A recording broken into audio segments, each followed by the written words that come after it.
नमस्कार दोस्तों, स्वागत है आपका हमारे बेस्ट एजुकेशन चैनल एडू 99 पर। दोस्तों, आज हम लोग जैन धर्म एवं महावीर स्वामी के बारे में भाग 3 पढ़ेंगे। भाग 2 भाग 1 मैंने बता रखा है। अगर अभी तक आप लोगों ने वह वीडियो नहीं देखा है तो प्लेलिस्ट पर जाकर देख सकते हो।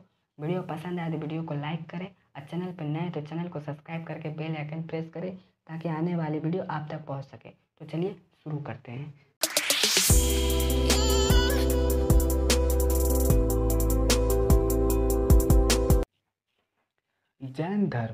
जैन धर्म में ईश्वर की मान्यता नहीं है, यानी इनके अनुसार ईश्वर नहीं है। जैन धर्म में ईश्वर पर निष्ठान नहीं थी, ईश्वर को वो लोग नहीं मानते थे। वे लोग आत्मा में विश्वास करते थे। सबसे पहला, जैन धर्म के अनुसार क्या है? ईश्वर नहीं है। और वे लोग किन पर विश्वास करते थे? आत्मा पर। दोस्तों, जब भी आत्मा का बात होगा, मतलब यहाँ से एक बात साबित हो जाता है कि आत्मा कभी भी मरते नहीं है, मतलब वो फिर से जन्म लेंगे। तो चलिए आगे वाला पॉइंट में समझेंगे आखिर मैं क्या कह रहा हूँ। महावीर स्वामी कर्मवाद और पुनर्जन्म। जैसे ही मैंने आत्मा का बात कहा, आत्मा तो पक्का क्या होगा? पुनर्जन्म होगा। तो वे लोग कर्मवाद और पुनर्जन्म पर विश्वास करते थे। कर्मवाद का यहाँ मतलब है, यानी आप जैसा कर्म करेंगे वैसा ही फल मिलेगा, मतलब आप जैसा करोगे वैसा ही आपको प्राप्त होगा। तो वह कर्मवाद का मतलब वही है। कर्मवाद का मतलब समझ गए। जैन धर्म के सप्तभंगी ज्ञान के अन्य नाम थे स्यादवाद और अनेकावाद। जैन धर्म का आध्यात्मिक विचार सांख्य दर्शन से लिया गया है। सांख्य दर्शन के प्रतिपादक कौन थे? कपिल मुनि। यह पूछा जा सकता है कि सांख्य दर्शन के प्रतिपादक कौन थे? कपिल मुनि। और आध्यात्मिक विचार कहाँ से लिया गया है? जैन धर्म का जो आध्यात्मिक विचार है वो कहाँ से लिया गया है? सांख्य दर्शन से, जिनके प्रतिपादक कपिल मुनि हैं। तेरापंथी, विषपंथी, ये सभी जैन धर्म के उप संप्रदाय हैं। जैन धर्म से संबंधित ग्रंथों को हम लोग अंग, उपांग तथा पूर्व, आप लोग ध्यान दीजिएगा, क्या संबंधित ग्रंथों को अंग, उपांग अगर ऑप्शन में दिखे तो हम लोग तुरंत टिक कर सकते हैं, रिलेट करता है। लेकिन पूर्व देखिए, ये पूर्व ऐसा इंपॉर्टेंट है, ये रिलेट नहीं कर पाएगा। तो इसको आप लोग ध्यान में रखिएगा। जैन धर्म से संबंधित ग्रंथ को हम लोग पूर्व भी कह सकते हैं या क्या कहते हैं। ठीक, आगे बढ़। आगे है महामस्तक अभिषेक। महामस्तका अभिषेक जैन धर्म का एक महत्वपूर्ण उत्सव है। मतलब जैन धर्म में महामस्तका अभिषेक एक उत्सव के रूप में मनाया जाता है। तो यहाँ से पूछेगा महामस्तका अभिषेक है क्या? तो एक पर्व है, उत्सव है, किससे रिलेटेड है? तो जैन धर्म से संबंधित है। ठीक, यह उत्सव जो 12 वर्ष में, मतलब 12 वर्ष के अंतराल में कर्नाटक राज्य के श्रवणबेलगोला में आयोजित किया जाता है।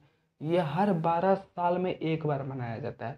मतलब अगर 12 साल मनाया तो अब 12 साल बाद ही मनेगा।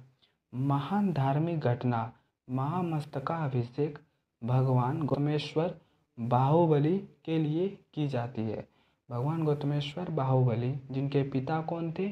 ऋषभ देव थे। ऋषभ देव से समझ में आ रहा है ना, ये प्रथम तीर्थंकर है, जिसको वह जैन धर्म का मूल संस्थापक भी कहते हैं। और इनकी माता का नाम सुनंदा था। समझ रहे हैं? श्रवणबेलगोला में भगवान गौतमेश्वर बाहुबली की 18 मीटर ऊंची मूर्ति स्थापित है। कितनी मीटर? 18 मीटर।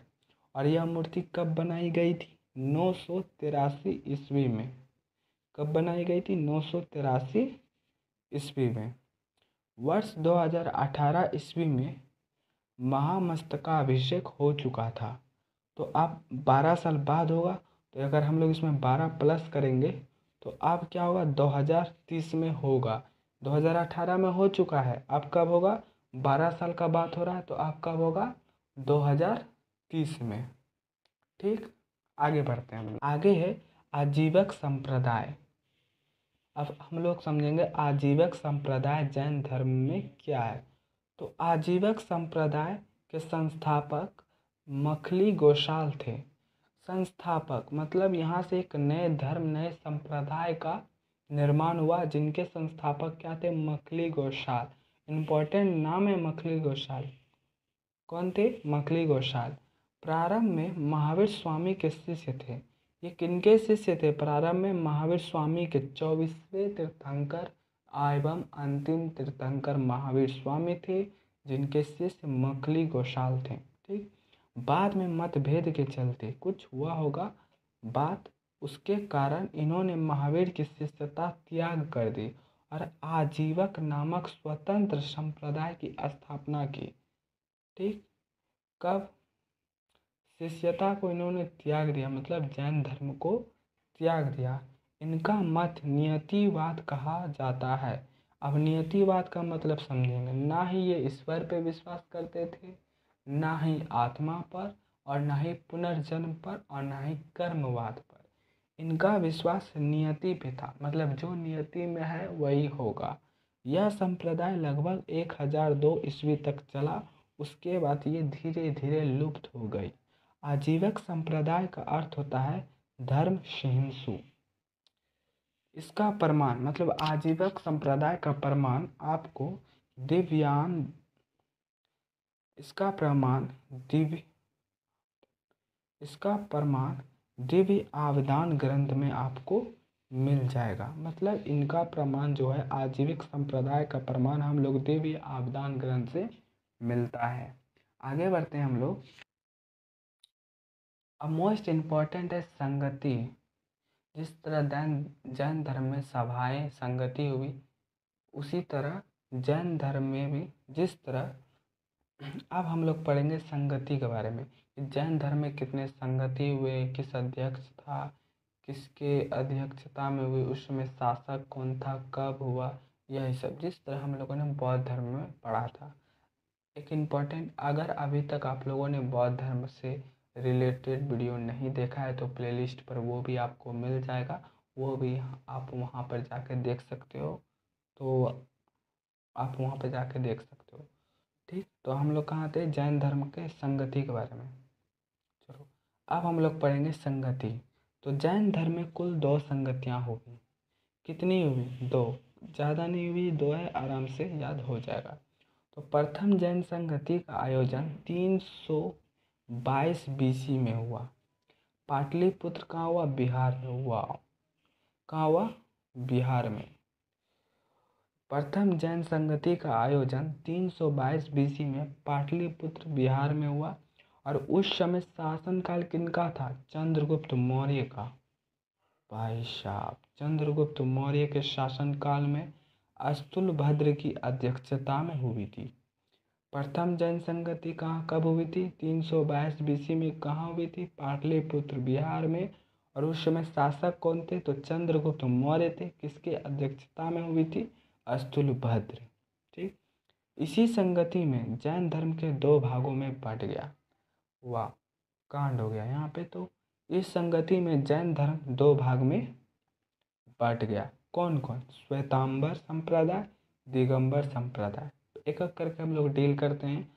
श्वेतांबर के बारे में पहले समझते हैं। इनके संस्थापक स्थूलभद्र थे। किनके? श्वेतांबर के।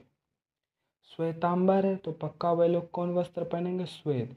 इसीलिए तो इनका नाम श्वेतांबर है। श्वेतांबर श्वेत वस्त्र पहनते थे और अपना गुरु स्थूलभद्र को मानते थे। देखिए उस समय क्या हुआ था, मगध में महामारी फैली थी। उस समय मगध में महामारी फैली थी, बीमारी फैल रही थी। तो स्थूलभद्र के जो शिष्य थे वे लोग वहीं रुक गए, लेकिन दिगंबर के जो मतलब भद्रबाहु के जो शिष्य थे, जो दिगंबर संप्रदाय में थे, वे लोग मगध छोड़ साउथ इंडिया मतलब दक्षिण की ओर प्रवास कर गए। तो इन्होंने वस्त्र को अपनाया क्योंकि इन्हें बीमारी से बचना था। उस समय बीमारी बहुत फैल रही थी, तो सुरक्षा के लिए इन्होंने वस्त्र धारण किया। और भद्रबाहु ने दक्षिण की ओर प्रवास कर गया था, इसलिए इन्होंने वस्त्र धारण नहीं किया। तो जब बाद में आए तो इन्होंने मतभेद हो गया और ये 2 अलग अलग संप्रदाय में बट गए। जिस तरह बौद्ध धर्म में हीनयान महायान, उसी तरह इसमें भी श्वेतांबर और दिगंबर में बढ़ गए। तो श्वेतांबर वाले, श्वेतांबर नाम से ही पता चल रहा है श्वेत वस्त्र पहनने वाले होंगे, और अपन इसके गुरु कौन थे? स्थूलभद्र। अब हम लोग आते हैं दिगंबर पे। दिगंबर संस्थापक थे भद्रभाऊ। दिगंबर वायुमंडल या दिशाओं को अपना वस्त्र मानते थे। इनके गुरु भद्रभाऊ थे। इन्होंने दिशाओं और वायुमंडल को अपना वस्त्र मानते थे, मतलब ये लोग नग्न अवस्था में घूमते हैं। ये लोग कोई वस्त्र धारण नहीं करते हैं, वे अपना वस्त्र वायुमंडल एवं दिशाओं को मानते हैं। द्वितीय जैन संगति का आयोजन 500 ईस्वी में हुआ था। गौर कीजिएगा, ये 500 BC है, मतलब ईसा पूर्व, और ये ईसा बाद का बात हो रहा है। तो द्वितीय जैन संगति का आयोजन 512 ईस्वी में हुआ था। कहाँ हुआ था? तो पल्लवी, जो गुजरात में है। उस समय शासक थे कुमारगुप्त द्वितीय। उस समय शासक थे कुमारगुप्त द्वितीय, और वो अध्यक्ष थे देवाधि ऋषि। कौन अध्यक्ष थे? देवाधि ऋषि। इस संगति में आगम ग्रंथ और क्षमाश्रवण ग्रंथों को लिखा गया था। इस दूसरे संगति में आगम ग्रंथ और क्षमाश्रवण ग्रंथों को लिखा गया था। दोस्तों, वीडियो यहीं तक था। अगर आपको वीडियो पसंद आए तो वीडियो को लाइक करो, और चैनल पर नए हो तो चैनल को सब्सक्राइब करके बेल आइकन प्रेस करो, ताकि आने वाली वीडियो आप तक पहुंच सके। तो मिलते हैं नेक्स्ट वीडियो में। जय हिंद, जय भारत।